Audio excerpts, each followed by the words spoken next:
कभी कभी ऐसा इतिहास बन जाता है जिसे सदियों तक याद किया जाता है,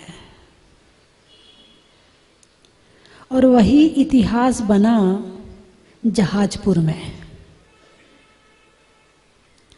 और ये कोई ऐसा नहीं है कि वहाँ पहले बहुत कुछ था, सब कुछ वहाँ था, हमने जाके थोड़ा सा कर दिया हो, ऐसा नहीं है। वहाँ सब कुछ भगवान को छोड़ करके सब कुछ नया है, और भगवान अत्यंत अत्यंत अत्यंत प्राचीन है। मैंने एक बार थोड़ी सी खोज खबर करवाई तो पता चला कि भगवान 2700 वर्ष प्राचीन है।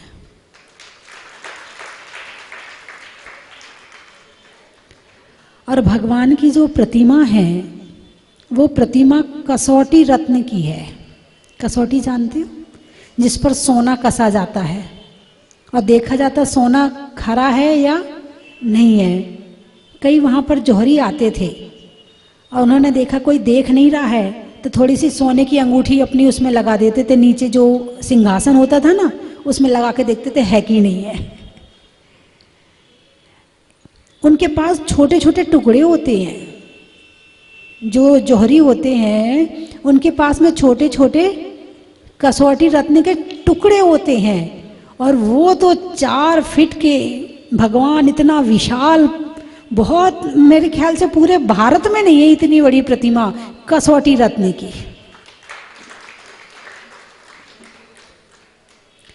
और रूप ऐसा भगवान का कि जो एक बार भगवान के सामने खड़ा हो जाए तो हटने का मन ना करे। आंखें बिल्कुल अलग, माथा बिल्कुल अलग, और नाक तो किसी से मिलती ही नहीं है। सबसे अलग नाक वाले भगवान हैं। किसी ने यदि ध्यान दिया हो, यदि भगवान के दर्शन उन्होंने ध्यान से किए हों, तो नाक भी दुनिया में सबसे अलग नाक वाले भगवान हैं। और मुस्कुराहट ऐसी, कहीं से देख लो, इधर से इधर से इधर से, चारों तरफ से उनकी आंखें मुस्कुरा रही हैं, उनके गाल मुस्कुरा रहे हैं, उनके ओंठ मुस्कुरा रहे हैं, हर तरफ से मुस्कुराते हुए नजर आते हैं। जो एक बार खड़ा हो जाता है, चुंबक हैं भगवान, चुंबक, और हम सब लोहा हैं, बस वहां जाते हैं और चिपक जाते हैं। अंगुलियां देखो, जैसे साक्षात भगवान बैठे हो, और जैसे नाखून बड़े हुए, नाखून बड़े बड़े नाखून। आपने बड़े नाखून की प्रतिमाएं शायद कभी देखी हो, लेकिन वो प्रतिमा आप जाके देखना, नाखून देखना आप, इतने बड़े बड़े नाखून हैं। भगवान जब ध्यान करने बैठते हैं तो कई महीनों तक बैठे रहते हैं, उनके नाखून बढ़ जाते हैं, फिर उन्हें केवल ज्ञान हो जाता है।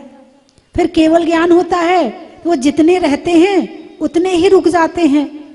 तो ये शिल्पी की कल्पना है कि भगवान ध्यान में बैठे, नाखून बढ़ गए, और फिर इस तरह से उनके नाखून केवल ज्ञान के बाद भी इतने रह गए। ऐसी एक कल्पना शिल्पी की है। ऐसी प्रतिमा मैंने भी आज तक नहीं देखी। एक बार जैसे कि वहाँ एक कमरा, फिर उसके बाद में सामने 2 कमरे, बीच में बरामदा, फिर उसके बाद में सीमेंट की गोदाम, इतना था, ठीक है। अब उसके बाद में थोड़ा सा इस साइड में कमरे बनवाए और थोड़ा उसको पैकिंग करवाया और उसकी व्यवस्था करवाई। कल बताया था मैंने कि भगवान 18 जून को 2014 को स्वस्ति धाम में पहुंच गए, विराजमान हो गए। जब पहुंचे तो भारी हो गए, जब हम पहुंचे तो वहां पर हल्के हो गए। और ये अतिशय जो भगवान के जितने हुए हैं, किसी एक व्यक्ति के सामने नहीं हुए हैं। किसी एक के सामने हुए हैं तो भाई ये तो वैसे ही बोल रहा है। जितने अतिशय हुए हैं, हर अतिशय में हजारों की संख्या में लोग वहां मौजूद थे। 18 जून को पहुँचे। जून का महीना, गर्मी आप जानते हो कि जून में कितनी गर्मी होती है, और उस समय तो वहाँ रात को भी लू चलती थी। दिन में तो गर्म हवा चलती चलती थी, रात को भी गर्म हवा चलती थी, और चारों तरफ बिल्कुल खुला, कहीं कुछ नहीं। और वहाँ रहना तो बड़ा कठिन काम है, बड़ा मुश्किल का काम है वहाँ रहना।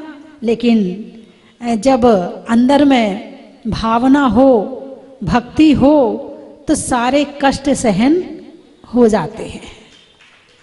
अब जैसे आप लोग दुकान जाते हो, कई बार दुकान में एसी है नहीं है, कई बार पंखा है नहीं है, लाइट चली गई है, सहन करते हो नहीं करते हो जाता है ना सहन। कैसे हो जाता है? अरे बोलिए ना, किसके कारण हो जाता है? धन के कारण से।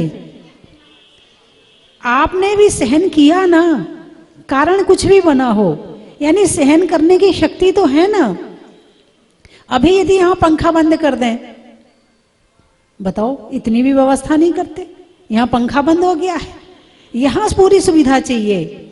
दुकान में, घर में नहीं होगी तो चल जाएगी, सहन कर लेंगे। और यदि जो भगवान के प्रति सच्ची भक्ति रखता है, तो फिर वो भगवान के लिए भक्ति में कुछ भी सहन कर लेता है। सब बुला रहे, माता जी चतुर्मास यहाँ करो, माता जी चतुर्मास भीलवाड़ा करो, देवली करो। मैंने कहा नहीं, चतुर्मास तो करूंगी भगवान के चरणों में। अब 26 जुलाई की शनि अमावस, चारों तरफ से समाचार आ रहे, हम भी आएंगे, हम भी आएंगे, यहाँ से इतनी बसें आनी है, यहाँ से इतनी बसें आनी है। अभी कुछ बना नहीं है, और भक्तों की संख्या बढ़ती जा रही है। अब मंच लगवा लिया, एक बड़ा पंडाल लगवा लिया, और भगवान के अतिशय से चारों तरफ बारिश, 8 किलोमीटर दूर, 10 किलोमीटर दूर, 15, चारों तरफ बारिश। केवल वहां बारिश नहीं थी। अब वहां पर पंडाल लगवा लिया, एक तरफ टेंट लगा के भोजन की व्यवस्था करवा दी, इससे ज्यादा व्यवस्था तो थी ही नहीं। अब भक्त आए, अभिषेक हुआ, रात भर कोटा की 4 बसों ने वहां पर रात भर भजन करे, पूरी रात भजन करे, खूब भक्ति करी, खूब भक्ति करी। सुबह अभिषेक करने के बाद फिर मंच पर विराजमान हुए, वहां पर सभा लगाई। अब सभा में, अब वो तो आपको पता ही है, जिसने अभिषेक किया है, प्रथम शानधारा की, उनका सम्मान करना, उनको ये करना, ये एक सभा की एक गरिमा है कि वहाँ जो भी अच्छे कार्यकर्ता हैं, अच्छे प्रतिष्ठित हैं, उन सब का सम्मान करना एक सभा की गरिमा होती है। वो हो रहा था। उसके बाद में एक आध बच्चों का सांस्कृतिक कार्यक्रम हुआ। उसके बाद करीब 11:30 पौने 12 बज गए, तो लोगों की तरफ से आवाज़ आई कि माता जी के प्रवचन करवाओ। अब फिर 12 बज जाएंगे, माता जी प्रवचन नहीं करेंगी, फिर माता जी सामायिक में चली जाएंगी। तो मैंने कहा ठीक है भाई, प्रवचन करवाओ।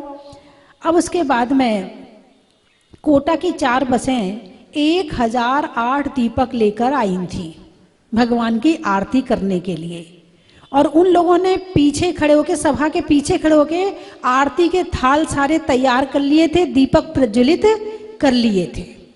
अब वो मेरे पास दौड़े दौड़े आए, बोले माता जी यदि आप प्रवचन करोगी तब तक तो दीपक सारे घी खत्म हो जाएगा, तो पहले आरती कर लें। मैंने कहा बिल्कुल ठीक, पहले भगवान की भक्ति, उसके बाद में सारे काम।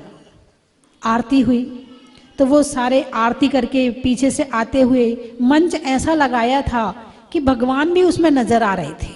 मंच इस तरह से लगाया था कि भगवान भी दूर तक नजर आ रहे थे। तो वो आरती करते हुए आए, थाल लेके आए आरती का। सबके थालों में, किसी के में 25, किसी में 50, सबके दीपक थे।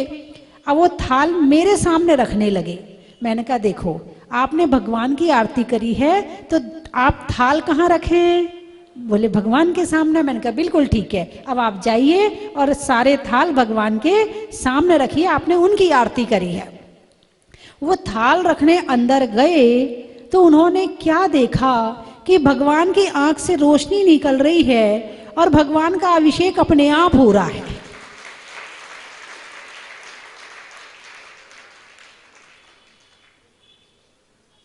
अब उन्होंने मुझे आके बताया, मुझे बड़ी प्रसन्नता हुई। मैंने माइक पे बोल दिया।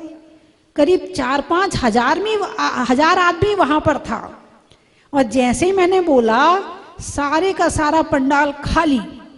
अब वो करीब 20 बाई 20 का कमरा, और पंडाल में इतने लोग। अब वहां तो घसम घस हो गई। एक महिला की चोटी 2 जनों के बीच में फंस गई। अब वो इतनी टाइट, मतलब जो थे वहां लोग वो इतने थे कि उसकी चोटी निकालना मुश्किल हो रही थी। अब मैं सोचूं कि मैं भी जाके देखूं भगवान का अतिशय, लेकिन भीड़ इतनी कि अब तो घुसने की जगह है ही नहीं है। कोई बात नहीं है, भक्त देख लें, मुझे संतोषी है।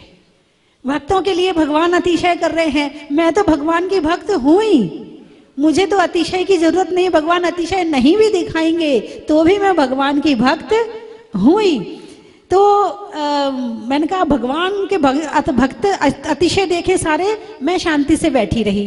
करीब 1 घंटा बाद थोड़ा सा खाली हुआ। 1 घंटा बाद जब वहाँ के युवा मंडल ने सारी व्यवस्था बनाई, एक एक को पकड़ पकड़ के निकाला, कोई बाहर निकलने तैयार नहीं, जो घुस गया मैं ही सारा अतिशय देख लूं। अब मैंने सोचा पता नहीं मुझे देखने मिलेगा कि नहीं मिलेगा, लेकिन 1-1.5 घंटा बाद जब मैं गई, क्योंकि उस समय फिर मैं मंच से उठ के सीधे सामायिक में चली गई। मैंने कहा अब इनका तो अभी खाली होना बहुत मुश्किल है, मैंने कहा तब तक मैं सामायिक कर लेती हूँ। मैं सामायिक में चली गई। उसके बाद जब थोड़ा सा खाली हुआ फिर मैं आई, मैंने दर्शन किए। 1.5 घंटे बाद भी अभिषेक चल रहा था। 1.5 घंटा बाद भी। और अभिषेक ऐसा बूंद वाला अभिषेक नहीं था, धार वाला अभिषेक था। इतना अभिषेक हुआ कि एक चरी भर गई थी, इतना अभिषेक हुआ भगवान का। फिर वो अभिषेक गंधोदक जो था बड़े अच्छे से उठा के रख लिया, और फिर सबको थोड़ा थोड़ा थोड़ा थोड़ा देना शुरू कर दिया। और वो गंधोदक जो था 6 महीने रखा रहा, लेकिन उस गंधोदक में जरा भी खराबी, जरा भी कुछ नहीं हुआ। यूं लगता था वो गंधोदक नहीं, वो अमृत है, वो देवों के द्वारा डाला गया अमृत है। अब जैसे ये समाचार चारों तरफ फैले, तो जितनी भीड़ उस दिन आई थी, दूसरे दिन उससे ज्यादा आ गई, और होती चली गई और होती चली गई। अब भाई फिर अब क्या करें, वहां तो ना भोजनशाला ना कोई व्यवस्था। तो जो लोग यहाँ आते दर्शन करते, सारे आसपास के क्षेत्र में भी जाते, भाई आए हैं तो सब जगह कर लेते हैं, तो चमलेश्वर भी चले जाते, बिजौलिया भी चले जाते। अब वहां से खबर आई कि अब आप वहां भोजनशाला खोलो, आपके यहाँ के सारे लोग हमारे यहाँ आ रहे हैं। फिर फटाफट एक टीन सेट बनाया, उसमें कच्चा ही करके, फिर उसमें कोटा स्टोन वगैरह लगा के, और वहाँ भोजनशाला बनाई। कुछ लोगों ने वहाँ भोजन किया होगा, किया है 3 सेट में भोजन, हाँ किया होगा। फिर करीब 2 साल तो उसमें भोजनशाला चली, करीब 2 साल, क्योंकि पक्का बनाने में टाइम तो लगेगा ना। तो फिर इस तरह भोजनशाला शुरू हो गई। अब जो है, अब भक्त कहें रुकना है, तो वहाँ जो समाज के घर थे, तो कभी किसी के यहाँ, कभी किसी के यहाँ, कभी किसी के यहाँ भेज देते, भाई उनके यहाँ रुक जाओ, उनके यहाँ रुक जाओ। तो वहाँ जहाजपुर वालों को भी बड़ी खुशी थी, हमारे यहाँ आएंगे, हमारे यहाँ आएंगे, उन्हें भी बड़ी प्रसन्नता होती थी। लेकिन धीरे धीरे फिर कम से कम 5-10 टीन सेट के कमरे बनवा दिए। लेकिन उसमें ठंड लगती थी लोगों को, जब ठंड आए तो ठंड लगती थी, और गर्मी आए तो गर्मी लगती थी। इसी बीच में फिर मंदिर का काम शुरू हो गया। फिर मंदिर का काम शुरू करवा के फिर अब जमीन तो केवल 12 बीघा थी, और सोचा यही था कि उतने में ही सब कुछ करवा देंगे। 9 बीघा यहाँ थी और 3 बीघा अलग थी, उसकी प्लॉटिंग कर दी कि भाई यहाँ जैनी रहेंगे पास में, तो कम से कम मंदिर में आना जाना रहेगा। अब मैंने सोचा इतने भक्त आ रहे हैं भगवान के, अब छोटे मंदिर से काम तो चलने वाला नहीं है। जो मैं सोच रही हूँ कि यहीं पर धर्मशाला बनवा दूं, यहीं पर भोजनशाला बनवा दूं, यहीं पर सब कुछ बनवा दूं, ऑफिस बनवा दूं, तो फिर मंदिर बहुत छोटा हो जाएगा। तो अब फिर क्या करें, अब तो और जमीन खरीदनी पड़ेगी। अभी तक क्या सोच रही थी, इतनी बड़ी जमीन में क्या करेंगे, और अब क्या सोच रही हूँ जमीन खरीदनी पड़ेगी। फिर जमीन खरीदी, 27 बीघा जमीन फिर और खरीदी। जब 27 बीघा जमीन खरीदी तो फिर अब उसमें धर्मशाला का काम शुरू करवाया। तो 2017 में 60 कमरों की 2 बिल्डिंग बन गई, 30-30 कमरों की एक एक बिल्डिंग, 2 कमरों की 2 बिल्डिंग बन के तैयार हो गई और उसमें यात्रियों का रुकना भी शुरू हो गया। अब थोड़ी सी तसल्ली हुई कि अब यात्रियों को परेशानी नहीं होगी, अब 60 कमरे बन गए हैं। पता चला परेशानी कम नहीं हुई और ज्यादा हो गई। क्यों? अब 60 जनों को तो कमरा मिल गया, लेकिन जो 120 और आ गए हैं उन्हें कहाँ ठहराएं? तो बोला चलो सामने और कमरे बनाओ। फिर और कमरे बनाए तो टोटल मिला के 108 कमरे हो गए। फिर भाई ये भी कम पड़ रहे हैं, चलो ये जगह इस घर पे आप 12 हॉल बना दो, अब वो भी कम पड़ने लगे। लेकिन जिस समय ये बिल्डिंग नहीं थी, जिस समय टीन सेट के कमरे नहीं थे, तो उस समय भगवान के कमरे के सामने टीन सेट लगा दिया। करीब 15 फीट का टीन सेट का बरामदा बना दिया और उसमें कोटा स्टोन लगा दिया। अब वो छोटा पड़ने लगा, वो 15 फीट वाला। अब 15 फीट वाला छोटा पड़ने लगा तो उसको फिर 30 फीट का कर दिया। अब वो भी छोटा पड़ने लगा तो फिर उसको 40 फीट का कर दिया। मैंने कहा इसको बढ़ाते हुए कहाँ तक ले जाऊंगी? भाई जल्दी करवाओ कमरों का काम, क्योंकि जो बसें आती थी भाई हम तो अभिषेक करके ही जाएंगे, चाहे आप हमें इसी बरामदे में सुला दो, लेकिन हम जाएंगे तो भगवान का अभिषेक करके। हजारों लोग हैं जो उस बरामदे में सोए हैं, और कुछ ऐसे होते थे कोई 12 बजे आया, कोई 1 बजे आया और रात को वहां सुला दिया उनको, रात को सुला दिया। अब सुबह जब वो सो के उठे, अरे ये तो सामने भगवान जी हैं, हम तो भगवान जी के सामने सो रहे थे, उन्हें पता ही नहीं चलता था। फिर 2017 में फिर शनि अमावस आई, जून के महीने में 25 जून को, 24 या 25 जून की शनि अमावस थी। उस शनि अमावस पर तो इतने लोग थे, इतने लोग थे, इतने लोग थे कि जितना बड़ा वो जो 27 बीघा का कैंपस था, जो मैदान था, लोग जहाँ जिसको जहाँ जगह मिली, वो कोई चद्दर बिछा के पड़ा है, कोई चटाई बिछा के पड़ा है, कोई कहीं पड़ा है, सब सो रहे हैं। सुबह मैं जंगल जा रही थी, मैंने देखा ओहो देखो बेचारे, इनको कहीं जगह नहीं मिल पाई और हम इनके लिए व्यवस्था कर नहीं पाए हैं।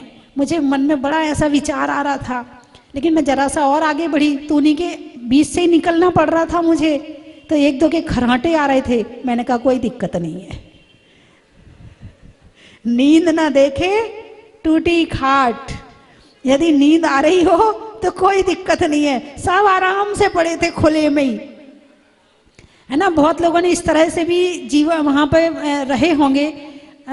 तो इस तरह से 2017 की शनि अमावस में बहुत से लोग तो ऐसे थे जो बिना दर्शन के लौट गए, क्योंकि भीड़ इतनी थी कि दर्शन भी नहीं हो पाए उन लोगों को, इतनी भीड़ थी।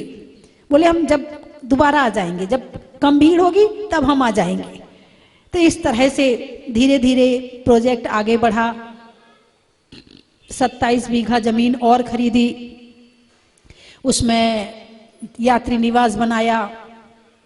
सबसे पहले भोजनशाला की नींव रखी। जो अध्यक्ष बनाए थे जौहरी लाल जी हरिद्वार वाले, उनको अध्यक्ष बनाया था। और उन्होंने कहा कि ये जो 2 मंजिल की जो भोजनशाला है, ऊपर आहारशाला और नीचे भोजनशाला, ये मेरी तरफ से बनेगी। पूरी भोजनशाला उन्होंने अपनी तरफ से बनाई। फिर उसके बाद हरिद्वार से बालेश जी आए, बोले मानसधाम में मेरी तरफ से बना दो।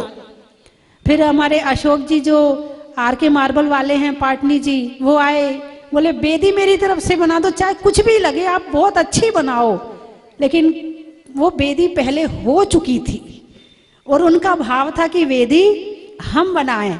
और ऐसे करते किसी तरफ से सहस्त्रकूट, किसी तरफ से पाषाण, अपने तरुण जी मुंबई वाले हैं, उनकी तरफ से पूरा मंदिर के अंदर मार्बल का काम, जो परिसर का जो है वेदी परिसर में, उसका काम हुआ। और हमारे जो भूपेंद्र जी मुंबई वाले, उनके द्वारा भी वहाँ बहुत सारे कार्य हुए, शिलान्यास हुआ और इस तरह से बहुत सारे लोग आते रहे और काम भगवान का चलता रहा। अब मैंने सोचा बड़े बड़े लोग तो जुड़ रहे हैं भगवान से, उनके पास जितना है वो दे रहे हैं, ये उनकी भक्ति है। भागचंद जी कलकत्ता वाले बोले माता जी मुझे भी कुछ काम बताओ। मैंने कहा भाई कैसा काम बताऊं आपको? बोले जो भी बताना हो। अब मैं सोचूं छोटा बताऊं कि बड़ा बताऊं? बोले माता जी जो आप कहोगी वो काम करूंगा, आप तो जो बोल दोगी वो कर दूंगा। बस फिर मैंने कहा ठीक है आप सहस्त्रकूट बनवाओ। फिर उन्होंने सहस्त्रकूट बनवाया। तो इस तरह से भक्तों की संख्या बढ़ती रही और भगवान का काम चलता रहा। लेकिन उसमें सबका धन लगा है। एक व्यक्ति आए, उस दिन भीड़ कम थी, अभिषेक शांति धारा का समय था, तो मैंने कहा आप शांति धारा करो। बोले माता जी मैं समझ गई कि इनको कहीं ना कहीं परेशानी है, तो मैंने कहा आप करो। तो उनको 11,000 में उनको शांति धारा दे दी। मैंने कहा आप कोई दिक्कत नहीं, बड़ी बोली नहीं, आप छोटी में करो। अब उनने भगवान की भक्ति और अतिशय और चमत्कार जो होना होता है, तो फिर वो कर्जे में थे, एक बहुत बड़े कर्जे में थे। और मैंने कहा नहीं आप शांति धारा करो, मेरी भावना है कि आप करो शांति धारा। और उन्होंने शांति धारा करी। 1.5-2 साल बाद वो मेरे पास वापस आए। बोले माता जी जितना कर्जा था वो भी उतर गया और अब मैं प्रॉफिट में हूं। उस समय बहुत टेंशन थी मुझे कि मैं 11,000 कहां से दूंगा, लेकिन जो भगवान के चरणों में अर्पित किया उससे मेरा सारा कर्जा भी उतर गया। तो एक नहीं, एक आए तो वो बता रहे थे कि बोले शहर का नाम मैं भूल गई, उनकी पत्नी बीमार थी और रात को इतनी बीमार हो गई कि ये समझो कि वो उठ भी नहीं पा रही थी। यदि उसको 1 नंबर 2 नंबर भी जाना है तो उठा के ले जाना पड़ रहा था। तो बोले भाई ठीक है अब सुबह होने दो, फिर दिखा देंगे आपको, डॉक्टर के यहाँ ले चलेंगे, अब रात है कहाँ लेके जाएं आपको। छोटा शहर था तो इसलिए वो ले जा नहीं पाए डॉक्टर के यहाँ। तो सुबह का समय उनको नहला धुला के कुर्सी में बिठा दिया और सुबह 7 बजे शांति धारा करीब 6-7 साल से प्रतिदिन पारस चैनल पर आती है। आप लोग देखते कि नहीं देखते हैं? देखते हैं, डेली आती है। तो उन्होंने क्या किया कि उनको उसमें बिठा दिया कुर्सी पर। अब सुबह शांति धारा जैसे ही शुरू हुई तो उसमें भगवान के कभी चरण, कभी ऊपर से नीचे, कभी इस तरह जो दिखाने वाले वो दिखाते हैं। तो जैसे ही भगवान के चरण दिखे उस महिला के मन में जाने क्या अंदर से एक ऊर्जा सी आई कि उठ के मैं भगवान के चरण छू लूं। और जाके उसने छू लिए चल के, और कहाँ वो चल नहीं पा रही थी और वो चल के वहां चली गई और चरण छू लिए। अभी आपको ताजा ताजा आगरा का बता दूं, एक व्यक्ति 6 महीने से बेड पर था, चल नहीं पाता था। उनके बेटा बहू यहाँ, अभी कब की बात है, पिछले साल जून की बात है, जून की नहीं, हाँ जून की बात है, पिछले साल जून की बात है। मेरे चतुर्मास के पहले जब मैं जयपुर में सी स्कीम में थी, वहाँ की बात है। तो उनके जो बेटा बहू थे वो आए, तो उसके बाद उन्होंने अभिषेक की, शांति धारा की। फिर वहाँ छोटी माता जी हैं, रत्मती माता जी, तो उनको जो है कहा, बोले माता जी हमारे पिताजी को आशीर्वाद दे दो, वो चल नहीं पाते हैं। तो उन्होंने कहा कि आप भगवान के उन्हें दर्शन कराओ और कहो कि यदि वो ठीक हो जाएंगे तो हम आपके दर्शन कराने लाएंगे। उन्होंने मोबाइल पर वहीं से दर्शन करवाए भगवान के, और वो आगरा नहीं पहुंच पाए कि वो व्यक्ति ठीक हो गया। और उसके बाद फिर वो अपने पापा को लेकर जहाजपुर आए। फिर जहाजपुर आने के बाद वो फिर मेरे पास आए और फिर उन्होंने, वहां बहुत सारे लोग बैठे थे, सबके सामने ये भगवान का अतिशय सुनाया। ये आगरा की बात है। एक जयपुर की बात है कि एक व्यक्ति बहुत बीमार था, तो उसको हॉस्पिटल में एडमिट किया। रात का समय था, पत्नी रात भर बैठी रही, सिरहाने में और चालीसा पढ़ती रही। मुनि सूरतनाथ भगवान का जहाजपुर वाला चालीसा पढ़ती रही। रात को तो डॉक्टर ने कह दिया था बहुत सीरियस है, लेकिन जब सुबह रात भर बैठ के उसने चालीसा पढ़ा, बोले मुझे तो कुछ है ही नहीं। डॉक्टर ने देखा, बोले इनको तो कुछ है ही नहीं, यहाँ है क्यों? और सुबह वो चल के अपने घर गए। एक और टीवी का अतिशय सुनाऊं, मुझे याद आते जा रहे तो मैं सुनाती जा रही हूं। एक और टीवी का अतिशय है कि एक व्यक्ति बहुत जयपुर का था, बहुत बीमार था और उसको जो है भोजन खा नहीं पा रहा था, उसको भूख नहीं लग रही थी।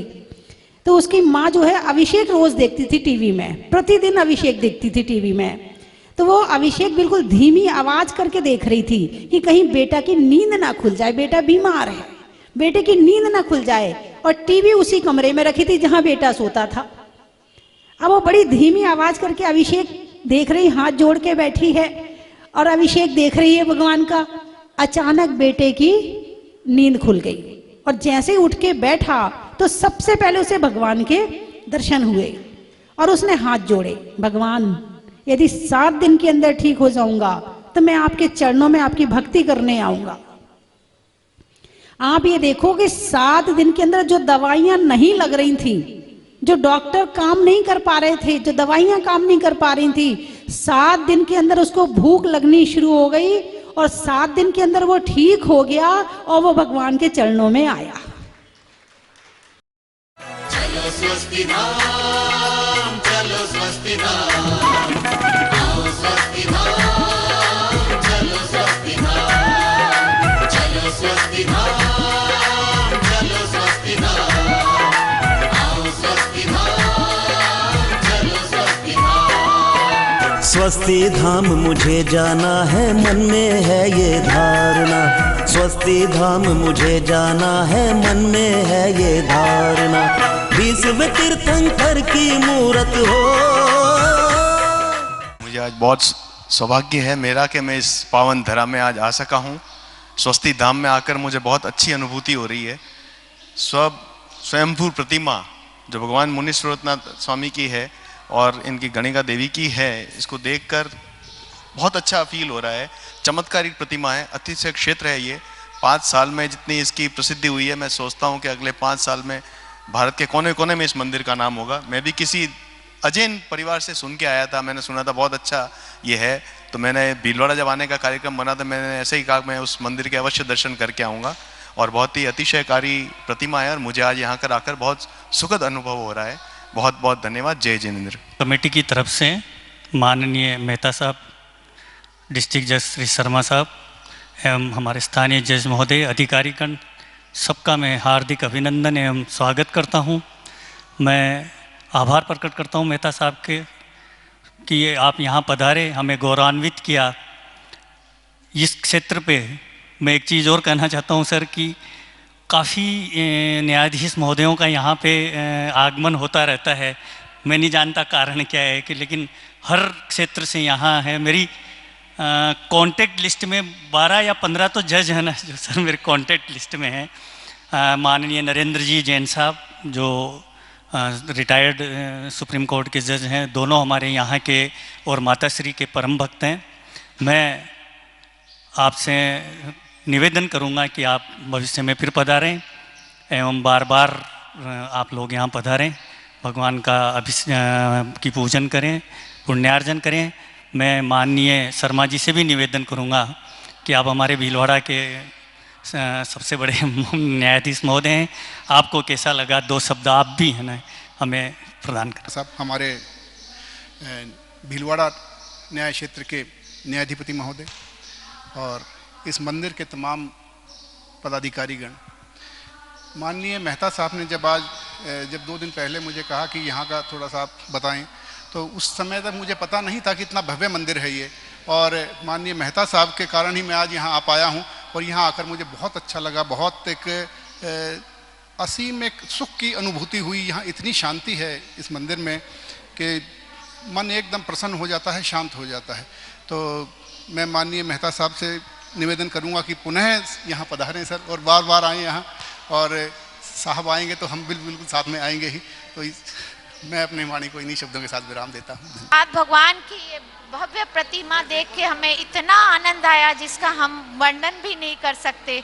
शाम को हमने आरती भी की भगवान की, सुबह शांति धारा किया, उसका वर्णन हम अपने शब्दों में नहीं कर सकते हैं। यहाँ की व्यवस्था, यहाँ का मंदिर, यहाँ की धर्मशाला, यहाँ की भोजनशाला और भोजन इतना अच्छा है कि हम बोल नहीं सकते हैं। बहुत बहुत धन्यवाद। चलो स्वस्ति धाम, चलो स्वस्ति धाम, आओ स्वस्ति धाम, चलो स्वस्ति धाम, चलो स्वस्ति धाम, चलो स्वस्ति धाम, आओ स्वस्ति धाम। आओ भक्तों तुम्हें सुनाए गाथा जहाजपुर ग्राम की, वीर जयंती को भूसे प्रगटे मुनि सुव्रत भगवान की। वंदे जिनवरम, वंदे जिनवरम। बंधुओं, आने वाली महावीर जयंती को एक महान सौभाग्य मिलने जा रहा है। मुनीश्वत नाथ भगवान को भूगर्भ से निकले हुए पूरे 10 वर्ष होने जा रहे हैं। 2013 की महावीर जयंती के दिन मुनीश्वत नाथ भगवान जहाजपुर में भूगर्भ से प्रकट हुए और इस महावीर जयंती को 1 दशक होने जा रहा है। इन 1 दशक में मात्र 10 वर्षों में मुनीश्वत नाथ भगवान के अतिशय से हजारों लाखों भक्त लाभान्वित हुए हैं। बंधुओं, बहुत से भक्त तो जहाजपुर आए नहीं, जिन्होंने ऑनलाइन शांति धारा देखी, अपने परिवार के नाम से शांति धारा करवाई, वो लाभान्वित हुए हैं। आरोग्य लाभ या और कोई भी लाभ उनको मिला है।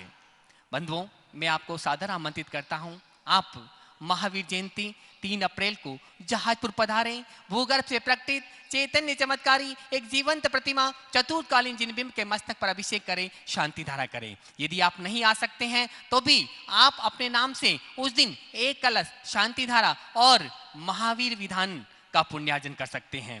परम पूजनीय भारत गौरव गुरु मां गण्ययारी का स्वस्ति भूषण माता जी की मंगलमय आशीर्वाद और प्रेरणा से जहाजपुर में इतने कम समय में मात्र 10 वर्षों में एक ऐतिहासिक जिनालय की रचना हुई, जहाज मंदिर का निर्माण हुआ और आज ये जहाज मंदिर विश्व की अलौकिक, अद्वितीय, अनुपम धरोहर बन चुका है, golden book of world record में दर्ज हो चुका है। तो बंधुओं, महावीर जयंती के दिन अतिशयकारी मुनीश्वत नाथ भगवान के मस्तक पर 108 कलशों से विशेष विधि मंत्रों के साथ में अभिषेक होगा। आप 1 कलश शांति धारा और विधान का पुण्यार्जन कर सकते हैं। मात्र 5100 रुपए की न्योछावर राशि से आप अपने परिवार का नाम स्वस्ति धाम पर दे सकते हैं। धन्यवाद। कंचन की थाल को सजाओ रे आज, रत्नों की थाल को भर लाओ रे आज।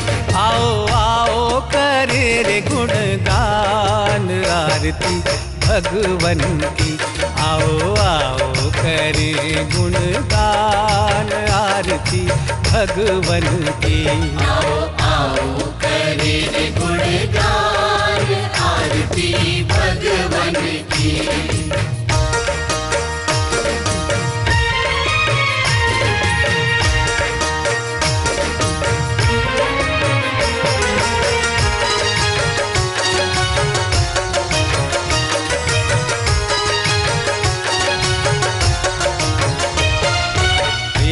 सुमित्र के राज दुलारे, माँ पद्मा जी के नैनों के तारे। पिता सुमित्र के राज दुलारे, माँ पद्मा जी के नैनों के तारे। राजगृही में जन्म लियो आप, राजगृही में जन्म लियो आप। आओ आओ मनाए खुशी आज आरती भगवन की। आओ आओ करे गुणगान आरती भगवन की। आओ आओ करे गुणगान आरती भगवन की।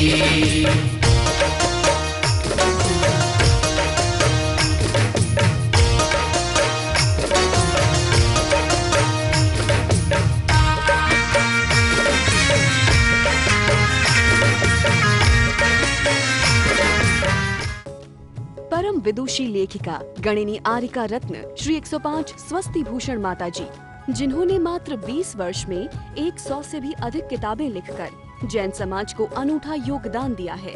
बड़े बड़े विधान जैसे कल्पद्रुम महामंडल विधान, सिद्ध चक्र महामंडल विधान, इंद्रध्वज महामंडल विधान एवं विशेष जिनपद, पूजांजलि आदि महत्वपूर्ण साहित्य बहुत ही सरल व सुबोध शैली में लिखे हैं, जिसमें गद्य एवं पद्य साहित्य भी समाहित है।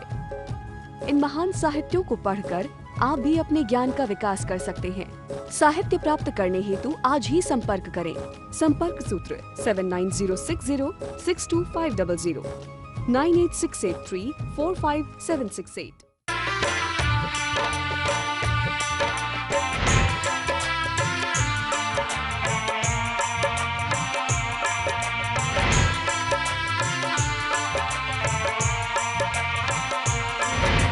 चलो रे चलो रे चलो चलो रे चलो रे चलो चलो जहाजपुर